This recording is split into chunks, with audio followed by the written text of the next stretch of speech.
Welcome to టీ10 news. తాజాగా బీహార్లోని నవాడాలో దళిత కాలనీలో దళితులపై జరిగిన దమనకాండ ఘటనకు భూ వివాదమే కారణమని తెలుస్తోంది. ఈ ఘటనలో మొత్తం 34 ఇండ్లు దగ్ధమయ్యాయి. ఈ కేసులో ప్రధాన నిందితుడు నందు పాశ్వాన్ సహా 15 మందిని పోలీసులు అరెస్టు చేశారు. నిందితుల నుంచి 3 కంట్రీ మేడ్ పిస్టల్స్, 6 మోటార్ సైకిళ్లు, పలు లైవ్ కార్ట్రిడ్జ్లను స్వాధీనం చేసుకున్నారు. మొత్తం 28 మంది నిందితులను పేర్కొనగా వారిలో 15 మందిని అరెస్టు చేసినట్లు నవాడా డీఎం అశుతోష్ కుమార్ వర్మ తెలిపారు. 29 ఏండ్ల నాటి భూ వివాదమే ఈ ఘటనకు కారణమని విచారణలో తేలిందని చెప్పారు. ఇండ్లకు నిప్పంటించే ముందు నిందితులు గాల్లోకి బుల్లెట్లు వదిలారని తెలిపారు. నిందితులపై ఆయుధ చట్టం, ఎస్సీ/ఎస్టీ చట్టం కింద కేసు నమోదు చేసినట్లు డీఎం వర్మ తెలిపారు. మరోపక్క ఈ ఘటనను ముఖ్యమంత్రి నితీష్ కుమార్ ఖండించారు. దర్యాప్తును పర్యవేక్షించాలని ఏడీజీని ఆదేశించారు. నవాడాలో దళితులపై జరిగిన ఘటన మొదటిదేం కాదు. దేశంలో ప్రతిరోజు దళితులపై అఘాయిత్యాలు జరుగుతూనే ఉన్నాయి. కొన్నిసార్లు దళితులను బహిరంగంగా కొట్టడం, మరికొన్నిసార్లు వారిని గుడిలోకి రానివ్వకపోవడం, దళిత వరుడు గుర్రాలపై ఊరేగింపులకు అడ్డుకోవడం, ఘర్షణ పడడంతో శాంతి భద్రతల సమస్యలు తలెత్తుతూనే ఉన్నాయి. స్వాతంత్రం వచ్చి 76 ఏండ్లైనా దళితులపై దౌర్జన్యకాండ ఘటనలు సర్వసాధారణమైపోతున్నాయి. నేషనల్ క్రైమ్ రికార్డ్స్ బ్యూరో గణాంకాల ప్రకారం దళితులపై అఘాయిత్యాలకు సంబంధించి ప్రతిరోజు 150కి పైగా కేసులు నమోదవుతున్నాయి. ఎన్సీఆర్బీ నివేదిక ప్రకారం 2018 నుంచి 2022 మధ్య దళితులపై లైంగిక దాడులు 35% పెరిగాయి. గణాంకాల ప్రకారం 2018 నుంచి ప్రతి సంవత్సరం కేసుల సంఖ్య నిరంతరం పెరుగుతూనే ఉంది.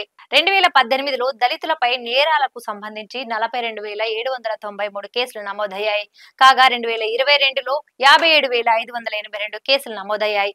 అదే సమయంలో 2021లో 50,900 కేసులు నమోదయ్యాయి. నివేదికల ప్రకారం ప్రతిరోజు 2-3 దళితులు హత్యకు గురవుతున్నారు. అంతేకాకుండా దళితులను అవమానించడం, సాంఘిక బహిష్కరణల కేసులు కూడా ప్రతిరోజు వెలుగులోకి వస్తున్నాయి. దళితులపై అఘాయిత్యాలకు పాల్పడిన నిందితులకు శిక్ష విషయానికొస్తే నేరారోపణ రేటు 34%. గత 2 ఏండ్లుగా శిక్షల రేటు తగ్గుతూ వస్తోంది. వాస్తవానికి పోలీస్ స్టేషన్లలోనే వాటిని రాజీ చేయటమో లేక బెదిరించి కేసులు ఉపసంహరించుకునేలా చేస్తున్నట్టు దళిత సంఘాలు ఆరోపిస్తున్నాయి. ఇక 2018లో నేరారోపణ రేటు 42% కంటే ఎక్కువగా ఉంది. ఇది 2021లో 36%కి తగ్గింది. 2022లో శిక్ష రేటు 34%. దళితులపై అఘాయిత్యాలకు సంబంధించిన చాలా కేసులు యోగి జంగిల్ రాజ్ లో నమోదవుతున్నాయని ప్రతిపక్షాలు ఆరోపిస్తున్నాయి. ఇక్కడ నేరారోపణల రేటు కూడా అత్యధికంగా ఉంది. యూపీలో దళితులపై నేరాల కేసుల్లో శిక్ష రేటు 80% కంటే ఎక్కువ. కాగా రాజస్థాన్ లో ఇది 40% కంటే తక్కువ. దళితులు, గిరిజనుల రక్షణ కోసం 1989లో చట్టం చేశారు.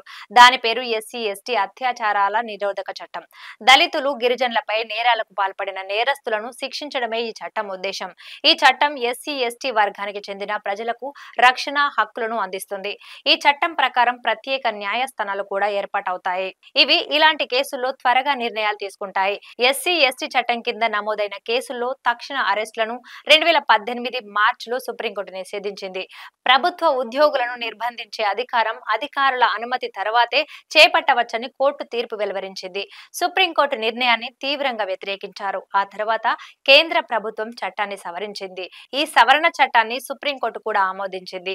ఎస్సీ/ఎస్టీలైన ప్రతి వ్యక్తికి రక్షణ కల్పించాలన్నదే చట్టం ఏర్పాటు ఉద్దేశం. కానీ దళితులపై అరాచకాలు, వేధింపులకు పాల్పడిన పెత్తందారులు, మాఫియా, రాజకీయ నేతల జోలికి మాత్రం వెళ్లటం లేదని దళిత సంఘాలు విమర్శిస్తున్నాయి. అయితే ఎన్సీఆర్బీ రిపోర్టు ప్రకారం ఉత్తరప్రదేశ్ లోని యోగి పాలనలో దళితులపై అఘాయిత్యాల కేసులు ఎక్కువగా నమోదవుతున్నాయి. 2022లో ఉత్తరప్రదేశ్ లో దళితులపై 15,000కు పైగా అట్రాసిటీ కేసులు నమోదయ్యాయి. 8,500కు పైగా కేసులు నమోదైన రాజస్థాన్ 2వ స్థానంలో ఉంది. సగటున రోజుకు 12 మంది దళిత మహిళలు లైంగిక దాడికి గురవుతున్నట్టు గణాంకాలు కూడా చెప్తున్నాయి. 2022లో దళిత మహిళలపై 4,241 లైంగిక దాడి కేసులు నమోదయ్యాయి. ఇదొక్కటే కాదు, దళిత పిల్లలపై 1,400కు పైగా అఘాయిత్య కేసులు నమోదయ్యాయి. ఇది ఇవాల్టి న్యూస్. చూస్తూనే ఉండండి. ఈ న్యూస్ పై మీ కామెంట్ ను కూడా యాడ్ చేయండి.